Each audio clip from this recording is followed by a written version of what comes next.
ኢየሱስን የሚሰብኩ ሰዎችን የጨለመው ዓለም ባጀት ከፍሎ ማጥፋት ይፈልጋል። ኢየሱስን የሚሰብኩ ሰዎች ደግሞ ተደብድበናል ብሎ አርፎ አይቀመጡም። በተደበደቡበት በሰዓታት ልዩነት እንደገና ኢየሱስ ጌታ ነው ይላሉ።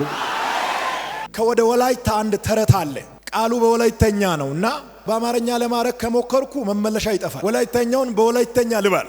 ማልአይ ደፎጊያ በርበሬው ይላል። አሳይ ማልአይ ደፎጊያ በርበሬው ማለት ወላይታ ዳታ በጣም ይጣፍጣል፣ ግን በጣም ያቃጥላል። ሰው ግን ምን ይላል ያለ ዳታ ይላል፣ እየተቃጠለ ዳታ ይላል። ኢየሱስ እንደዚህ ነው። ተደብድቦ ሰው ተቀጥቅጦ እንደ ውሻ በድንጋይ ተደብድቦ ወጥቶ አሁንም አያርፍም። ኢየሱስ ጌታ ነው ይላል።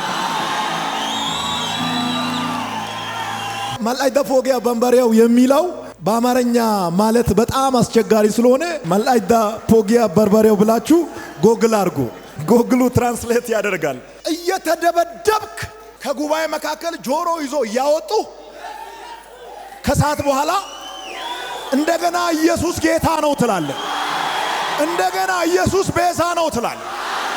ከኢየሱስ በቀር ሌላ ቤዛ የለም ትላለህ። በጌታ ከተነካችሁ የጌታ ሱሰኛ ነው የምትሆኑ። ሱሰኛ ብቻ ሳይሆን የሱ ምርኮኛ ትሆናል። ከእግሩ ስር መውጣት አትችልም። ያለሱ መኖር እንደማትችል ይሰማሃል። አሳ ከውሃ ውስጥ ወጥቶ መኖር እንደማይችል ሁሉ ኢየሱስ ጌታ ነው ሳትል መዋል እንደማትችል ይሰማሃል። ጌትነቱን ሳታቋርጥ ታውጃለህ።